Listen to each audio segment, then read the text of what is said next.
SC को देखने के लिए लड़के वाले आने वाले थे। पूरे घर में हलचल थी। तभी उसकी छोटी भाभी रूबीना मुस्कुराते हुए बोली, ननद जी, आज तो लड़के वाले आ रहे हैं, अपने हाथों से कुछ स्पेशल बना दीजिए, ऐसा कि सब आपको देखे बिना ही आकर दे। यस्सी हल्के से मुस्कुराते हुए बोली, ठीक है भाभी, कुछ मीठा बनाती हूँ।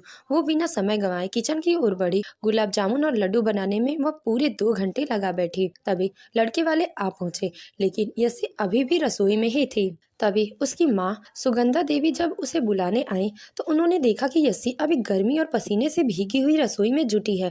वह गुस्से में बोली, यस्सी, तुम अब तक तैयार नहीं हुई? ये सब काम तो रुबीना भी कर सकती थी। अब कब तैयार होगी और कब बाहर जाओगी? सब तुम्हारा इंतजार कर रहे हैं। रुबीना झट से बोली, माँ जी, मैंने तो मजाक में कहा था कि लड़के वालों के लिए कुछ बना दो, पर ये सीरियस होकर बनाने लगी। सुगंधा देवी ने झल्लाकर बोली, बहू, तुम इसे लेकर जल्दी से तैयार करो। ये सुनकर यस्सी बोली, माँ, बस 20 मिनट में तैयार हो जाऊंगी। रुबीना तंज कसते हुए बोली, वैसे कहीं जाना होता है तो आप तैयार होने में 1 घंटा लगाती हैं, आज 20 मिनट में कैसे तैयार होंगी? सुगंधा देवी ने डांटते हुए कहा, बहू, अपना मुंह बंद करके जल्दी से इसे तैयार करो। ये सुनकर रुबीना बोली, ननद जी, आप चलिए, मैं बस 2 मिनट में आती हूँ। यस्सी अपने कमरे में चली गई। कुछ देर बाद रुबीना भी आई और उसे तैयार करते हुए बोली, देखना ननद जी, आज आपको ऐसा तैयार करूंगी कि लड़का आज ही आपको अपने घर ले जाने की जिद करने लगेगा। करीब 20 मिनट बाद सुगंधा देवी अपनी बड़ी बहू मोनिका से बोली, जाकर देखो तो यस्सी तैयार हुई या नहीं।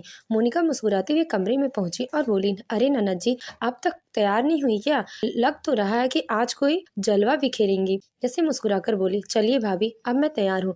मोनिका ने रुबीना से कहा, देवरानी जी, सब हो गया है तो चले? रुबीना मुस्कुराकर बोली, हाँ भाभी, चलिए। फिर उसने मिठाई की प्लेट सजाई और यस्सी को थमाते हुए बोली, ये लीजिए ननद जी, अपने हाथों से सबको दे दीजिएगा। यस्सी शर्माते हुए ट्रे लेकर बाहर गई और सबको मिठाई देकर अपनी माँ के पास बैठ गई। मोनिका बोली, ये मिठाई हमारी यस्सी ने खुद बनाई है, ये बहुत अच्छा खाना बनाती हैं। सभी लोग ने मिठाई खाना शुरू किया कि लड़के की माँ ने मुंह सिकुड़ाते हुए प्लेट नीचे रख दी और बोली, बेटी, क्या बनाया है? लड्डू में नमक है और गुलाब जामुन में स्वाद नहीं है। शादी से पहले ऐसा खाना बना रही हो तो बाद में क्या करोगी? वह यही नहीं रुकी, वो तंज भरे स्वर में बोली, शकल तो तुम्हारी कुछ खास नहीं है, कम से कम रसोई तो सीख लो, वरना कुंवारी ही रह जाओगी। ये सुनकर यस्सी की आंखें भर आई। तभी सुगंधा देवी गुस्से में उठी और गरज कर बोली, बस, अब एक और शब्द मेरी बेटी के बारे में बोला तो धक्के मार के घर से बाहर निकाल दूंगी। आपका बेटा कोई ऋतिक रोशन नहीं है जो आप यूं इतरा रही हैं। जाइए, आपके जैसे बहुत लोग आएंगे जाएंगे। लड़के की माँ अपने बेटे को हाथ पकड़कर बोली, चलो बेटा, अब देखते हैं इस लड़की से कौन शादी करता है। ये कहकर वो चले गए। सुगंधा देवी का गुस्सा अभी कम नहीं हुआ था। वह चुपचाप सोफे पर बैठ गई।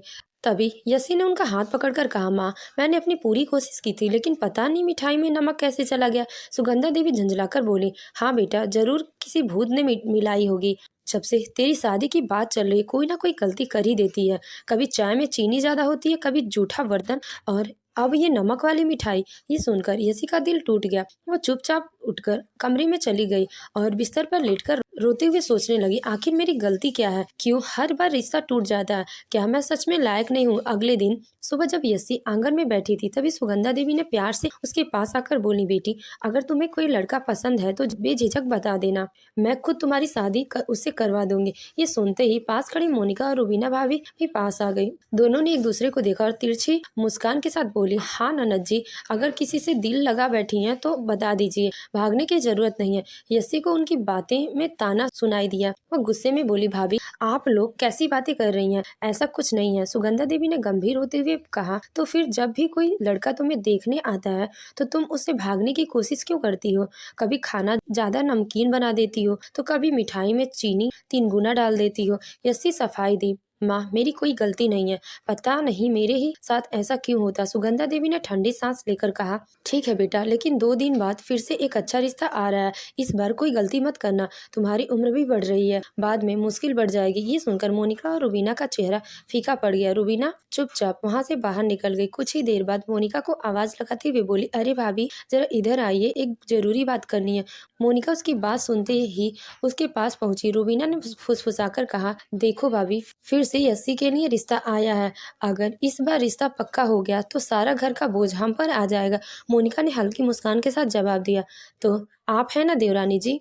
रिश्ते तोड़ने में तो आप एक्सपर्ट हो गई हैं। रूबीना कुछ पल चुप रही, फिर आंखों में चालाकी की चमक लिए बोली, इस बार कुछ बड़ा करना पड़ेगा। ऐसा झटका देंगे कि रिश्ता क्या, घर वाले भी चौंक जाएंगे। 2 दिन बाद जैसे ही लड़के वाले यसी को देखने के लिए घर आए, यसी हल्की मुस्कान लिए हाथों में चाय की ट्रे लेकर अंदर आई और सबको चाय देने लगी। फिर वही अपनी माँ सुगंधा देवी के पास आकर बैठ गई। तभी अचानक यसी का मोबाइल जलने लगा।